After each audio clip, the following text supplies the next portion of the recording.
तेल में गिरना, जहां पूरा तन मन जलता है, नसें टूटती हैं, लेकिन फिर भी मौत नहीं आती। ये कैसा भयावह कष्ट होगा। मित्रों, माता पिता और गुरु हमारे जीवन का आधार है। अगर हम उनका अपमान करेंगे, उनकी कदर नहीं करेंगे, तो वही कर्म हमें इस कुंभिपाक नरक तक ले जाएंगे। इसलिए हमेशा याद रखिए, माता पिता की सेवा सबसे बड़ा धर्म है और गुरु का सम्मान सबसे बड़ी पूजा। अगर आपने उन्हें खुश किया तो समझ लीजिए ईश्वर खुद आपसे प्रसन्न है। कालसूत्र नरक, यहाँ की धरती अंगारों जैसी तपती रहती है। आत्मा जिस पर भी कदम रखती है उसके तलवे जल जाते हैं।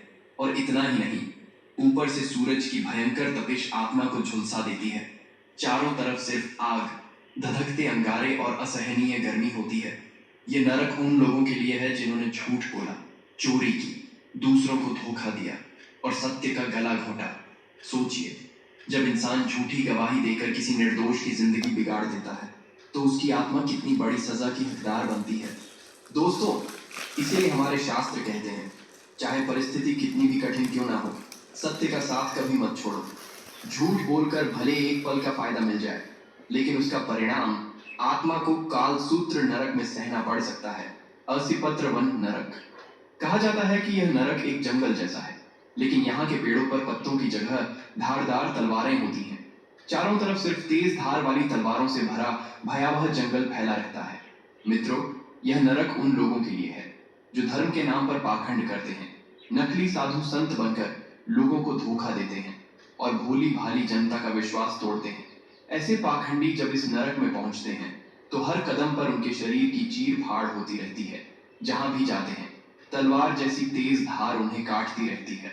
आत्मा बार बार घायल होती है, लहूलुहान होती है, लेकिन मौत नहीं आती। दर्द का यह सिलसिला लगातार चलता रहता है। शूकरमुख नरक।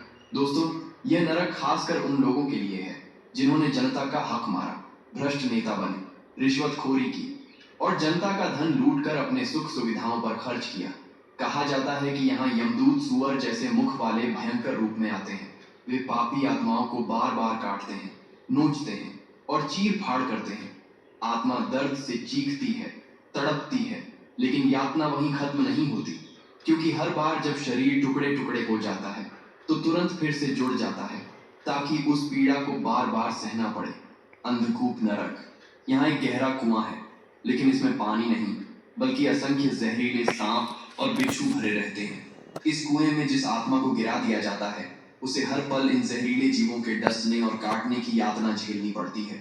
यह नरक उन लोगों के लिए है जिन्होंने अपने घर आए मेहमानों का अपमान किया, शरण लेने आए व्यक्ति को दुत्कार दिया या किसी असहाय को ठुकरा दिया।